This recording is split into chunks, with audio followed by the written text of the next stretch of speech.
Nuevamente, bienvenidas y bienvenidos a estos procesos de reflexión. En la oportunidad hablaremos de este videoconferencia de Colonial que nos habla de la transformación de la educación hacia la descolonización de la pedagogía en el área de física.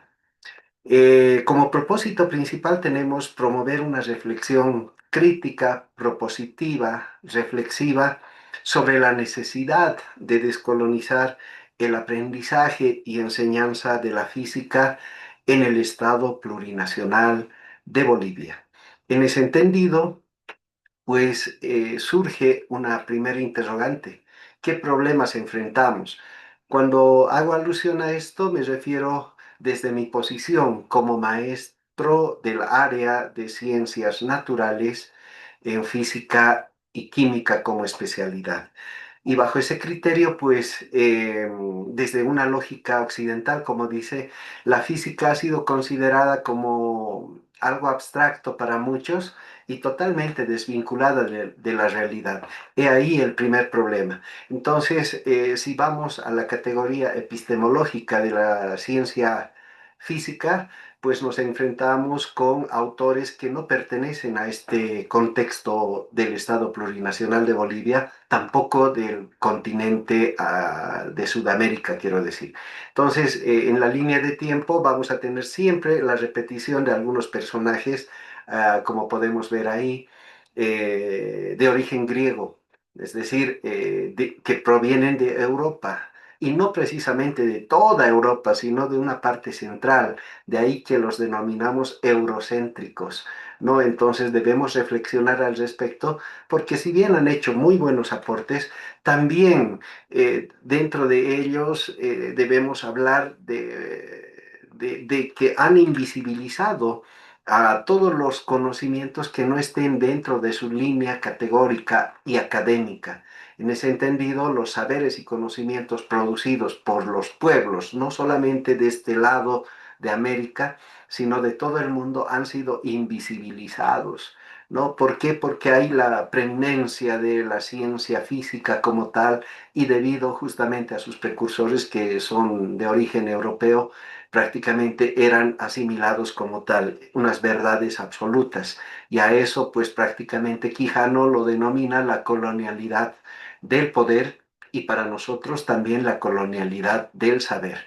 ¿Qué significa? Que prácticamente todo lo que se ha producido en este otro lado del mundo ha sido dejado de lado, no ha sido considerado, no ha sido tomado en cuenta en varios contenidos de la currícula de física. Entonces, de pronto, a partir de la ley de la educación, Avelino Siñani, Elizardo Pérez y el modelo educativo sociocomunitario productivo, pues se intenta dar una respuesta a esta situación. Para nosotros se convierte en hacer visible aquello que se ha invisibilizado y que hoy en día todavía continúa vigente como un conocimiento sólido en un contexto definido. Entonces, bajo esa premisa, algo que se ha producido en este lado y que es propio tiene que ver con la astronomía andina, andina y amazónica. Es decir, la lectura de la realidad, la lectura de los astros prácticamente nos ha permitido determinar ciertos espacios o periodos en lo que viene a ser la siembra y la cosecha, que son la parte principal para el desarrollo de una cultura. Entonces, en educación prácticamente, con el modelo educativo, prácticamente se da lugar a aquello, otorgándoles licencia en momentos que la cultura necesita del apoyo de la familia y para ello a los hijos que están en plena etapa de desarrollo tenemos que darles el tiempo libre. ¿Por qué? Porque es el sustento, como decíamos, de la familia. Esto de ninguna manera se deja de lado los conocimientos occidentales y académicos. Al contrario, hacemos uso de ellos. ¿Por qué? Porque prácticamente todo proceso de la vida implica un argumento científico y ese argumento científico ya está dado, solo que hay que adecuarlo a nuestra realidad o al revés. Es decir, en base a nuestros saberes y conocimientos, a nuestra experiencia de vida, debemos adecuar esta parte de la ciencia. Es decir, no podemos dejar de lado que los procesos tecnológicos, científicos, investigativos van adelantando en todo momento, algunos para bien y algunos para mal, que también más adelante reflexionaremos al respecto. Entonces, para nosotros, ¿qué es descolonizar la pedagogía en física? Prácticamente nosotros, bueno, en este nuevo siglo prácticamente hemos nacido con mucha tecnología. Muchos desconocemos una máquina de escribir. Hoy conocemos solamente la impresora. Conocemos prácticamente estos artefactos que los podemos ver en películas y en otros, pero desconocemos del contexto de dónde provienen, ¿no? Es decir, cuál ha sido su origen, que a hoy en día en muchas partes, en muchos contextos de Sudamérica todavía permanecen vigente esta forma de subsistir, que es que tiene que ver con la parte de la agropecuaria, con la agricultura y la ciencia o la agronomía prácticamente que se ha dedicado al estudio y profundización de cómo mejorar estos procesos. Y en ese entendido, si la ciencia interviene para que la tierra siga fértil, entonces es buena. Pero si colocamos agentes químicos que van a matar la tierra, entonces podemos prácticamente llegar a la conclusión de que no es bueno, ¿no es cierto? Y en ese entendido, hay todavía de parte de de las culturas, hay un rechazo a la parte científica y es ahí la labor del maestro donde interviene para poder hacer entender que no toda la parte científica es mala, sino hay cosas buenas y hay que saberlas aprovechar. En ese entendido, no tratamos de reemplazar los contenidos, sino de relacionarlos con prácticas de la vida misma, del contacto directo con la realidad, de aquella experiencia de vida que tiene cada una de las personas que habitan en provincias y en lugares alejados de ciudades citadinas. Entonces, si hablamos de esa conjunción, de poder unificar toda esa experiencia de vida con la parte tecnológica, pues estamos hablando del pluralismo epistémico y no podemos salir de aquello o dejar de lado esta situación.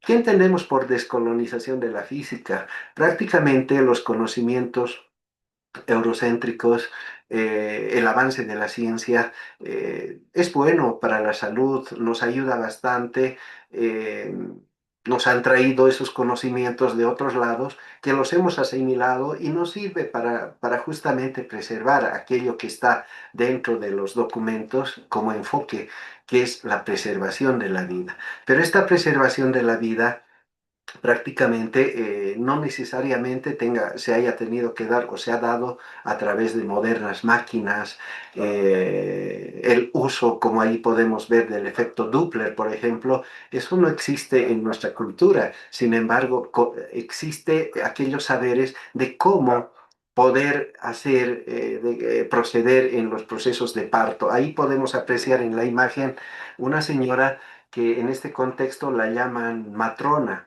en otros contextos la partera le llaman, ¿no? Y otro es el conocimiento de los médicos y etcétera. Pero bueno, la idea es que preservamos la vida en todo contexto y en las diferentes culturas del Estado Plurinacional de Bolivia a través de los pueblos indígenas, originarios, campesinos, comunidades indígenas, amazónicas y afrobolivianas, prácticamente se habla al unísono que todo, prácticamente todo lo que tiene vida debe ser digno de respeto. Y al tener dignidad justamente es que debemos ser, como decía hace un momento atrás, respetuosos con ella. Entonces, ¿por qué? Porque todo está interconectado, todo está interrelacionado, donde si en un lugar algo sucede, prácticamente afecta al todo y no solo así a un punto, a algún aspecto específico. Entonces, si hablamos de física, pues tenemos que dar ejemplos concretos. Ahí podemos observar a un docente seguramente que está dando una clase con un pizarrón, con una tiza, lo más didáctico posible. Y en otros casos tenemos ahí una persona dirigiendo una clase magistral, totalmente magistral, en la cual prácticamente es el que enseña, el que transmite sus conocimientos. Lo malo de esto es que no parten de una realidad, sino parten de aquellos conceptos que están escritos, desarrollados en textos académicos. ¿Y qué hacemos en ese caso? Repetir, repetir y solucionar o, bueno, brindar ejemplos a través de ejercicios en física para que solucionen problemas teóricos y no así de un contexto real. Entonces, con esta imagen, por ejemplo, queremos demostrar que prácticamente los conocimientos originados en este otro lado del mundo son igualmente de válidos que los otros. Y más todavía mejor quiero decir, ¿por qué? Porque utilizan los recursos que están en su contexto, en la madre tierra, como decía anteriormente. Entonces, la madre tierra nos permite tener los instrumentos, los insumos necesarios y es el maestro donde tiene que colocar toda la parte creativa, innovadora, como decíamos, crítica, reflexiva para llegar al estudiante, uno con los conocimientos académicos y otro partiendo de la experiencia misma de un contexto específico, el locus de posicionamiento epistémico le llamamos, ¿no? Porque es el lugar donde se produce ese conocimiento nuevo para el estudiante y para nosotros como maestros también nuevo. ¿Por qué? Porque adecuamos el proceso curricular en función de la experiencia de vida de los sabios, de los amautas, de aquellos gilacatas que existen en diferentes lugares, que son los ejemplos de persona de vida. ¿Por qué? Por la condición de vida justamente y de esa experiencia que ha tenido con el pasar del tiempo, de los años y también de los siglos. Entonces, la creatividad, como decíamos, de parte de los maestros, para adecuarse a un contexto situado, es importante. Consideramos que todas las personas son bastante inteligentes, creativas, y ejemplo de aquello tenemos a este señor que, que valiéndose de la mecánica clásica, prácticamente está aprovechando toda la parte potencial, ¿no? Para ayudar en estos procesos de siembra, procesos de cosecha que son el sustento.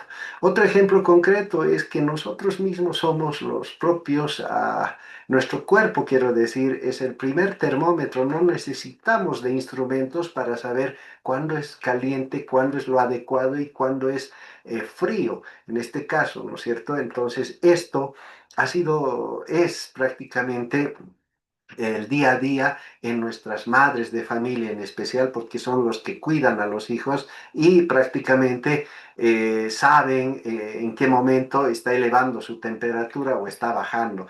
Y esto implica, pues, no dejar de lado la parte científica y académica, ¿no? Es decir, utilizar las ecuaciones en diferentes capítulos, si queremos llamarlo así, de la vida, son importantes. ¿Por qué? Porque nos ayudan a complementar aquello, ese conocimiento que nosotros, que proviene de la vida, pero argumentarlo ya de una forma un poquito más adecuada. Entonces, con esto queremos trascender a una educación en el cual el estudiante valore todo lo que ha hecho. ¿Y cómo va a valorar? Haciendo, como decía, ¿no? Que valore lo que ha hecho. ¿Por qué? Porque para un proceso de siembra, y que en este caso podemos verlo ahí en un proyecto que se está consolidando en una determinada unidad educativa, no es sencillo. Ha tenido que el maestro planificar, ha tenido que reunir cuántos estudiantes son, el apoyo de los padres de familia, el espacio geográfico donde va a utilizar, el espacio territorial. Entonces son componentes principales para poder continuar con este proceso de transformación. ¿Cuáles son las estrategias? Para nosotros, las estrategias, como decíamos, para obtener información es básicamente los sabios comunitarios, como decía más antes, los gilacatas, aquellas personas que tienen más experiencia de la vida y que son capaces de conducir a un grupo, a una comunidad en adelante para satisfacer algunas necesidades que tengan justamente en esa comunidad. Y todas las necesidades parten de la educación, porque con la educación podemos mejorar todo proceso, ya sea productivo, ya sea académico, que el estudiante nuevo esté, como decíamos, con esa posición empoderadora de poder ser crítico y reflexivo. Entonces, en ningún momento, como dije, descartamos la posibilidad del conocimiento académico. Siempre va a estar ahí apoyando o sustentando algunas teorías, algunas leyes. Que se utilizan en el proceso de aprendizaje y enseñanza. Entonces, las maestras, los maestros prácticamente se convierten en aquellos sujetos, en aquellas personas, como dice algún autor de Colonial, que es una persona. Una persona es aquel sujeto inteligente y libre, libre de poder realizar, intervenir en algunas acciones no solamente educativa, sino de la vida. Entonces, bajo ese criterio, todas las personas somos inteligentes. Destacamos en algo, en la parte deportiva, atlética, artística, científica. Algunos somos más teóricos, pero cada uno tiene su potencial. Y ese potencial, que en el contexto del Estado Plurinacional de Bolivia, justamente en algunos casos deriva de esta transmisión de conocimientos por medio de la oralidad y por medio de una conjunción de la comunidad. Entonces, esto ha caracterizado y es algo que la física no puede dejar de lado. No puede dejar de lado, ¿por qué? Porque física, como decíamos, viene de naturaleza y lo que hacemos es interactuar con ella, nos adecuamos a ella, le preguntamos a ella. Un ejemplo claro, en cualquier lugar de nuestro planeta Tierra, si tenemos un objeto y le preguntamos a la Madre Tierra o la naturaleza, ¿qué va a pasar si dejo libre este objeto que estoy sosteniendo? La naturaleza, la madre tierra nos va a responder siempre, este objeto va a caer. ¿Y por qué cae? Ya es el argumento físico. Entonces, estos conocimientos de nuestros pueblos indígenas originarios han sido aprovechados en su momento de la mejor forma posible. Es un tipo de educación que no ha sido estudiado por la parte académica, que es el momento de que todos los pueblos indígenas originarios, ancestrales, revitalicen todo aquello. ¿Por qué? Porque incluso gracias a la medicina natural hemos podido sobrevivir a la pandemia COVID-19. Para el autor Juan José, Bautista, Rafael Bautista, perdón, el hermano, Rafael Bautista lo cataloga como pandemia. Pandemia porque hay un plan y ese plan obedece a fines económicos, en este caso al capitalismo, ¿no? Porque a través de la medicina, pues muchas transnacionales han generado mucha energía. Entonces, cuando hablamos de una física descolonizadora, estamos hablando de que no podemos dejar de lado, como decía, y en reiteradas veces, toda la parte académica, todo lo trabajado en el otro lado y que ha sido asumido por nosotros a través de la divulgación de textos y demás, y que hemos entendido la esencia prácticamente del estudio de la física, pues ahora queda utilizar esto a favor nuestro y sustentarnos con aquello, y continuar con este proceso de la ciencia, del aprendizaje de la ciencia. Claro ejemplo lo tenemos ahí varias jornadas que el Ministerio de Educación ha ido promoviendo, tanto con maestros, tanto con estudiantes. En la parte tecnológica tenemos grandes avances. En alguna imagen mostrábamos un señor, un joven, en un móvil construido por él, aprovechando justamente todo lo que nos ha o viene de la parte académica, pero no cumpliendo con esas leyes, con esas ecuaciones al cual nosotros estamos acostumbrados. a desarrollar, ¿no es cierto? Y lo que queremos es conjuncionar esto con la vida y esto hace pues que el aprendizaje vaya en ascenso, el aprendizaje-enseñanza apunte en este caso a una calidad educativa y esa calidad educativa es pues prácticamente la que va a diferenciar a un proceso educativo tradicional versus un proceso educativo decolonial. Pero este decolonial diferencia por todo lo que hemos ido reflexionando en esta oportunidad. Por lo mismo, les agradezco por haber escuchado y será hasta una nueva oportunidad con una nueva reflexión que englobe este y otros temas, y no solamente del área de física, sino también de las otras. Muchas gracias y hasta una nueva oportunidad. Aprovecho justamente esta despedida para saludar a nuestro docente, quien ha tenido la oportunidad de compartir estas experiencias y muchas más. Un saludo cordial, doctor Alfredo. Hasta otra oportunidad.